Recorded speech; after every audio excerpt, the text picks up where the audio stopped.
Em programação inteira, ó, a gente tem, né, diversas classificações aí. Então, um problema de programação inteira, ele pode ser programação inteira pura, tá? Quando todas as variáveis aí do problema, elas têm que assumir valores inteiros. Por exemplo, aqui, ó, vejam que é bem parecido com o probleminha de programação linear. A única diferença que é para os probleminhas de programação linear que a gente viu até o momento, ó, é essa exigência aqui. Todos os pontos têm que pertencer ao conjunto dos inteiros, maiores ou iguais a zero, esse Z mais aqui. Veja que continua sendo, né, minimizar uma função linear, sujeito a restrições lineares, né, do tipo menor igual, maior igual, igualdade, tudo de anterior se mantém aí, exceto pelo domínio de x aqui. Ele tem que ser inteiro agora. Ele não pode ser 2.9, ele não pode ser 3.7. Ele tem que ser 1, 2, 3, 0, tá? Qualquer valor inteiro. E aqui a gente está considerando programação linear inteira, tá? Eu omiti o linear aqui, porque o nosso curso já é um curso de otimização linear, tá? Então a gente está assumindo ainda que é constante multiplicando variável, tanto na função objetiva quanto nas restrições. Não tem variável multiplicando variável ainda, continua sendo otimização linear. Só que agora é uma otimização linear discreta, o domínio é discreto. Pode ser também uma programação inteira mista. Como assim programação inteira mista? Eu tenho dois tipos de variáveis, chamei aqui de x e chamei de y. O domínio de x continua sendo contínuo, como lá em programação linear. A diferença agora é o domínio do y, tá? Y é uma variável agora inteira. Muitas vezes o pessoal vai falar, eu tenho um MIP, tá? O que é o MIP? Mixed Integer Programming. Então é a tradução disso para o inglês. Mas é muito comum em artigo, é muito comum, né? Você vai no congresso, o pessoal fala, você tem um MIP para isso, resolve o MIP. E o pessoal, tem muita gente que usa até o MIP como verbo. Eu MIPzei isso, né? Ou seja, eu transformei num problema de programação inteira e resolvi. Mas pode ser também binário. O que é uma programação inteira binária? Ó, binário é quando as variáveis são inteiras, mas elas só podem assumir dois tipos de valor, ou 0 ou 1. Não é permitido ela assumir 2, 3, nada disso. São só dois valores e somente esses dois, 0 ou 1. E isso daí também é muito usado. É muito interessante quando você tem, né, decisões do tipo sim ou não, vai ou não vai, aceita ou não aceita, verdadeiro ou falso. Esse tipo de decisões são muito importantes. Você tem um veículo, por exemplo, ou o veículo visita um cliente ou ele não visita, ou ele cruza, né, um arco lá da sua rede ou ele não cruza. Não tem como metade do veículo ir para um lado e metade para o outro. Até tem, mas não deveria, né? O modelo não deveria sugerir isso. E, obviamente, ó, tudo isso daí, se você misturar tudo, você volta por causa da programação inteira mista. Então, mista aqui eu só coloquei a contínua inteira, mas pode ter binária, pode ter todas as combinações possíveis aí. Uma vez que você tem mais de um tipo junto aí, é programação inteira mista. Um exemplinho aí, né, rapidinho, só para a gente entender aí, para quem ainda não está familiarizado com programação inteira. Ó. Se a gente voltar lá para o programinha das ligas metálicas, para variar um pouco, lembram que lá eu poderia produzir qualquer quantidade de liga. Agora imagina, ó, mudou, ó, as barras não podem ser fracionadas, ou seja, a gente vai vender, né, ó, a cada uma dessas ligas em barras. Então, antes a gente vendia em toneladas. O cara ligava e falava, eu quero 4,6 toneladas, né, da liga 1. Então, você vai lá e vende. Agora eu só posso vender em barra. Então, eu vendo uma barra de 1 tonelada, ou 2 barras de 1 tonelada, 3 barras de 1 tonelada e assim por diante. Então, eu modifiquei um pouco o problema para a gente ver que agora ele é discreto. Eu não posso vender meia barra, isso não permite. Ou eu vendo uma barra, ou 2 barras, ou 3 barras da liga. E se eu só posso vender dessa forma, o cara só quer produzir dessa forma. O que mudaria isso no modelo? Ó, quase nada. Eu continuo tendo a mesma função objetivo, as mesmas restrições antes, né, para garantir lá que eu não vou exceder o quanto eu tenho em estoque, mas a única modificação, ó, a única modificação que eu tenho é aqui.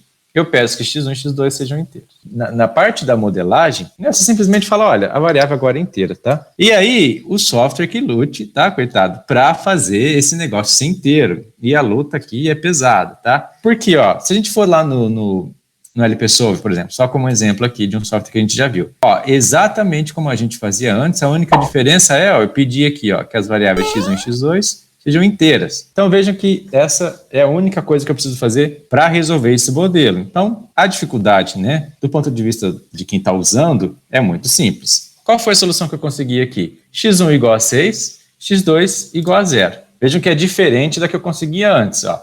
Quem tem a memória boa, aí, ó, x1 igual a 4,62, né, mais ou menos, x2 aproximadamente 2,3, com uma f lá, né, desse x aqui, igual a 18,46, alguma coisa assim, para o caso contínuo, tá? O caso em que x1 e x2 era maior ou igual a 0. Agora que eu pedi para o caso inteiro, vejam que mudou. Agora, x1 é igual a 6, completamente diferente, x2 igual a 0, ou seja, eu vou produzir 6 barras da liga 1 e nem uma barra da liga 2. E qual que é o meu valor ótimo agora do inteiro? Tá, vou pôr uma barrinha aqui só para a gente falar isso é o inteiro agora. O valor ótimo é 18. Mudou? Piorou. Mas, obviamente, piorou porque eu estou exigindo mais. Eu estou restringindo mais o meu problema. Agora produz aí, não viola o meu estoque e garante que as quantidades produzidas são inteiras. Meu problema ficou mais restrito, ficou mais apertado. Eu fiquei mais chato, mais exigente e ele consegue uma solução um pouco pior que a que eu consegui antes. Eu estava maximizando, eu chegava no 18.460, em unidades de milhar aqui, né? Agora eu chego só no 18 mil. Mas tudo bem, ele satisfez a minha exigência, que era quantidades inteiras. Então, eu vou produzir 6 barras da Liga 1, nenhuma da Liga 2. Se fosse no Excel, também é tranquilo. A parte da integralidade entra de fato como uma restrição. Eu tenho que colocar aqui, eu clico no adicionar, vai me aparecer essa caixinha. Eu coloco aqui a célula em que estão as minhas variáveis, que eu quero que sejam inteiras, e tá vendo? Ele fala, é menor ou igual, maior ou igual. Não, nada disso, não é uma restrição desse tipo. É simplesmente uma restrição de domínio, eu quero que elas sejam inteiras. Feito isso, ele mesmo já completa aqui o número inteiro, você dá OK e acabou. Olha lá, ele vai conseguir a solução inteira para você. Essa é a melhor solução possível para esse problema, exigindo variáveis inteiras, está exigindo um domínio aí discreto. Vamos modelar um problema aqui rapidinho, só para a gente, né, praticar um pouco aí a parte de modelagem de programação inteira e ficar um pouco mais familiarizado aí.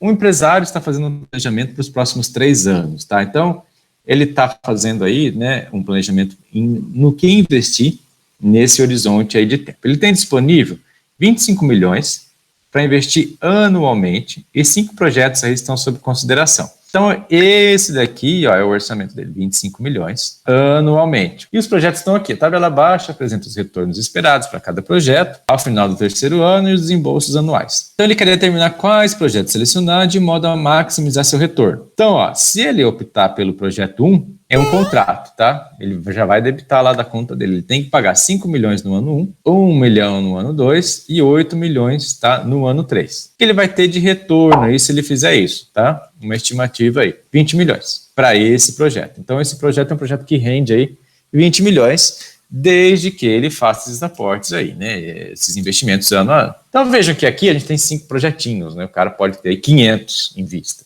E não ano 1, ano 2, ano 3, ele pode ter aí semanas, meses, né? E ele quer saber, né, como escolher os melhores projetos, aí, os melhores investimentos. Ele não vai poder investir 0,25 num projeto, ou seja, ou ele investe ou ele não investe no projeto. Não tem só, eu vou investir só metade. Aí o cara fala, não. Ou você entra de cara aí nesse projeto, ou não. Então veja que é uma decisão 0 ou 1, é uma decisão binária. Vamos pensar um pouquinho nesse problema? Quais seriam as variáveis de decisão e restrições aqui para ele? Vou dar 5 minutinhos para vocês quebrarem a cabeça aí um pouquinho, e aí a gente vai fazendo junto.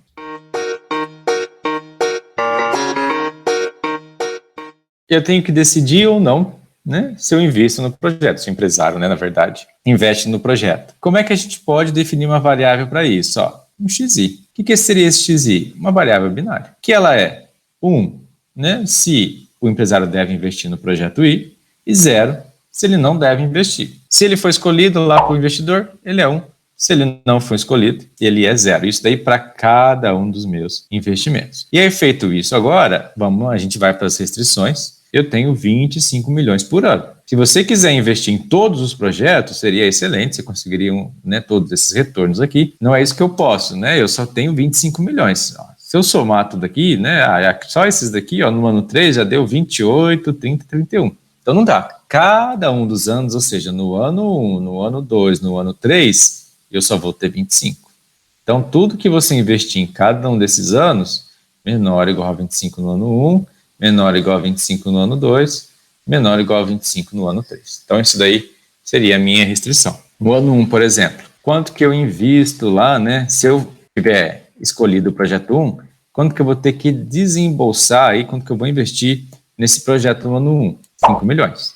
No projeto 2, 4 milhões, e assim por diante. Então, tudo que eu investir no ano 1 vai ter que ser menor ou igual que o meu orçamento, que os meus 25 milhões. Então, se eu decidir, né, eu vou investir no projeto 1, eu desembolso 5. Eu vou investir no projeto 2, eu desembolso mais 4, e assim por diante. Se eu não invisto no 2, isso aqui é 0. Se é 0, tá, eu não vou gastar. Investir no 1, então tá bom, então você vai gastar 5. E assim por diante. A mesma ideia aí, para o ano 2, tudo que eu invisto lá, né, em cada um dos meus projetinhos lá no ano 2, não pode exceder o que eu tenho no ano 2, e no ano 3 a mesma coisa. E aí a nossa função objetivo, eu quero maximizar o retorno total. O retorno do projeto 1 é 20 milhões, retorno do projeto 2, 40 milhões, e assim por diante. Se eu invisto no projeto 1, eu tenho esse retorno, ele vai ser 1 aqui.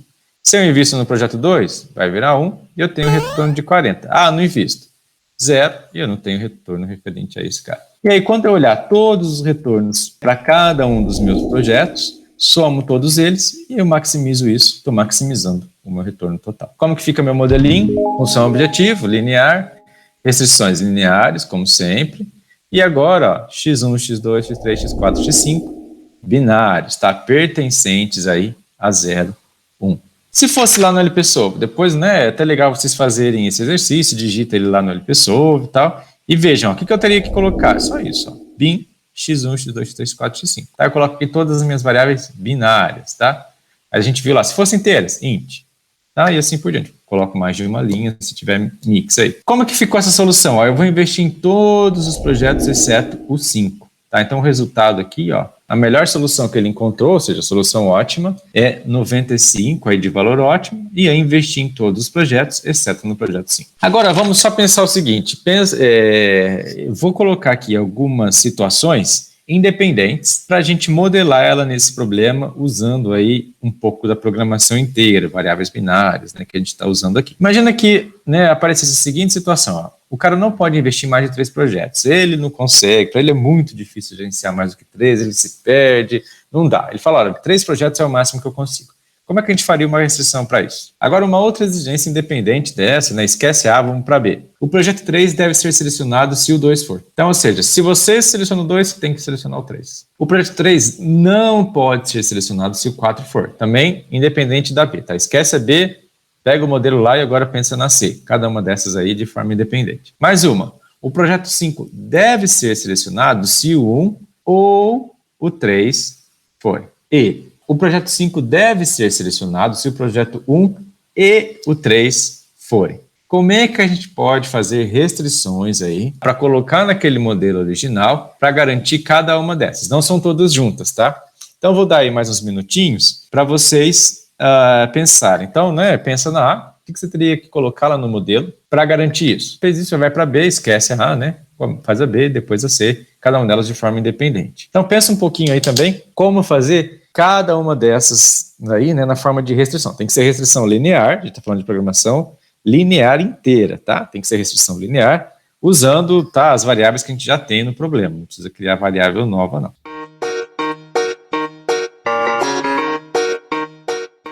Ó, vamos fazer o primeiro aqui, então, ó. Não se pode selecionar mais do que 3 projetos. Se a gente tem, né? O que é selecionar ou não um projeto? É a variável do projeto C1. Então, se eu olhar todos os projetos aqui, né? E somar essas decisões, ó, x1, mais x2, mais x3, mais x4, x5, o que essa soma tem que ser? Menor ou igual a 3. Por quê? Ó, se eu escolho o projeto 1, 2, 3 e 4, como estava lá naquela solução ótima, essa soma daria 4, ou seja, 4 menor que 3, não. Então, eu não posso selecionar 4. Ah, então essa solução já não vai ser mais a ótima, ela já é infactível. Então, ou seja, se eu selecionar um projeto, ele é 1, e eu só posso, né, selecionar 3, ou seja, essa soma das variáveis tem que ser no máximo 3. Então, esse daí seria a resposta da A. Para colocar no software lá, simplesmente uma restrição a mais. x1 mais x2 mais x3 mais x4 mais 5 menor ou igual a 3. Quando eu resolvesse isso, olha lá a minha solução. Ó. Agora eu só escolhi o 2, o 3 e o 5. Veja que foi uma solução diferente. Antes eu não escolhi o 5. Né? Era 1, 2, 3 e 4. Agora com a exigência de ter, né, no máximo 3, o 5 já ficou interessante. Agora a solução ótima foi 2, 3 e 5 selecionados, com retorno aí de 90, tá? Diminuiu. Foi de 95 para 90. Por quê? Restringi mais o problema. Fiquei mais chato, mais exigente. Ele não consegue ir tão longe lá, né, na direção do gradiente. Ficou mais restrito o meu problema. E aí a solução, né, o valor vai ficar igual ou menor, no caso aqui menor. O projeto 3 deve ser selecionado se o projeto 2 for. Projeto 3, ó, é x3. Projeto 2 é o x2. Como é que eu relaciono essas duas, né, decisões aqui? O que ele está falando? Se o projeto 2 for, cuidado com a implicação aqui, né? O 3 deve se o 2 for. Então, se o 2 for, né, o 3 é. Então, se o 2 for, ou seja, se x2 é 1, o que tem que ser com x3? 1 também. E se x2 for 0, x2 não for, o que acontece com o x3? Tanto faz, ele pode ser 0, como ele também pode ser 1. Por quê? Se esse for, esse tem que ser. E se ele não for? Não está falando nada aqui. Então, cuidado com a implicação, que às vezes o pessoal confunde bastante isso. Vejo que ó, o 1 está sempre, né? Se eu tiver 1 aqui, eu implico 1. Se eu tiver 0, tanto faz, tá? Pode ser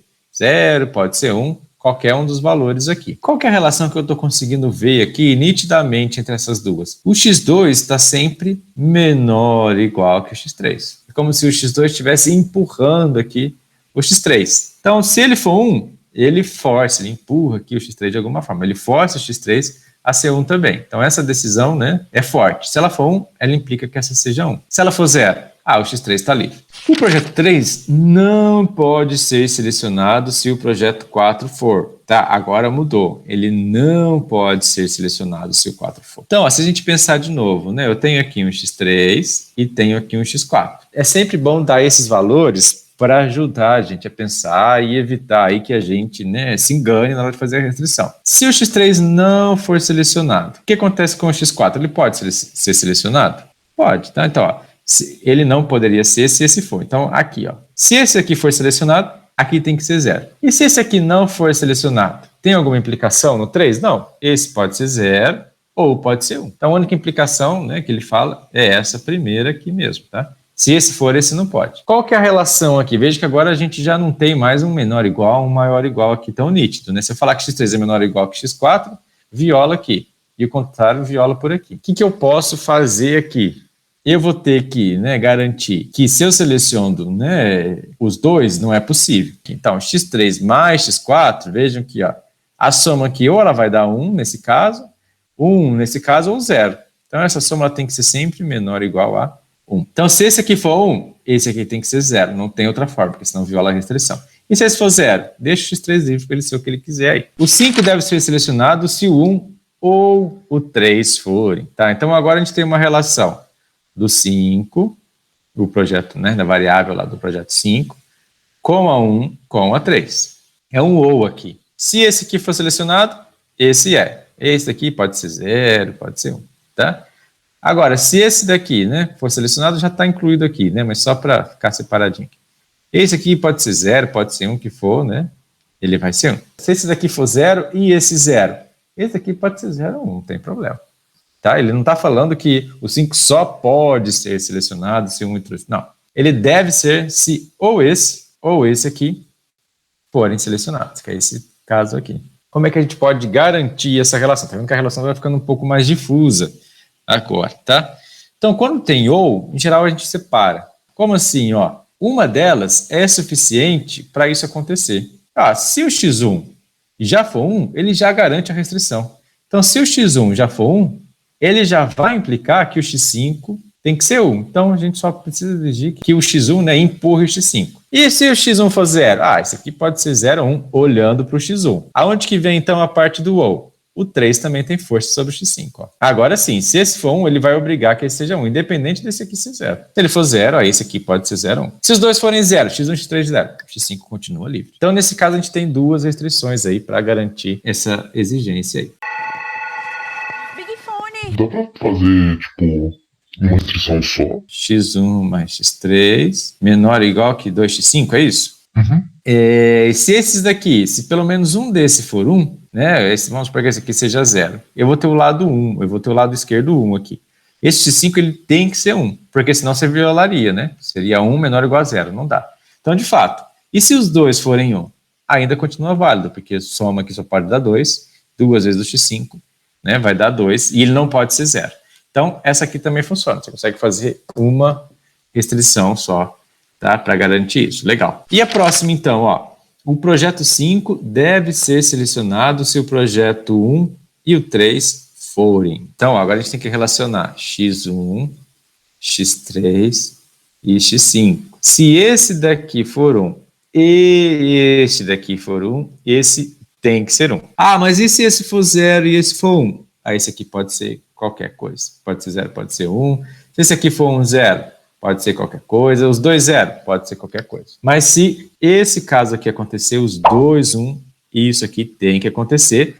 E detalhe, se ele não acontecer, você não pode proibir o x1 de assumir nenhum valor. Ele tem que continuar livre. Então é como se a restrição só pudesse ser válida quando os dois são 1. Quando eles não são, aí, né, o x5 continua livre. Se eu somar esses dois, x1 mais x3, o que vai acontecer, né? Se essas duas aqui forem 1, não tem saída para o x5, ele tem que ser 1, tá? Por quê? A soma deu 2, a única forma do lado direito aqui também dá 2, é ele sendo 1, tá? Ah, mas os dois aqui são 0, ou pelo menos 1 é 1. Tudo bem, esse 1zinho tá lá para absorver isso e deixar o x5 livre, tá? Então, de fato, se esse aqui, por exemplo, ó, x1 é 0, x3 é 0, x5 pode ser 0, porque 0 é menor ou igual a 1. Ah, só o x1 é 1, x5 pode ser 0. Veja que isso não seria garantido aqui, por isso que eu falei para vocês, essa não dá, porque se 1 aqui já é 1, você impõe que o x5 seja 1. Não pode. 1 só sendo 1, né? Esse x1 igual a 1, x3 igual a 0. Você tem que deixar o x5 livre. E aqui você deixa o x5 livre, porque o 1zinho aqui está absorvendo aí, né, esse 1 a mais aí.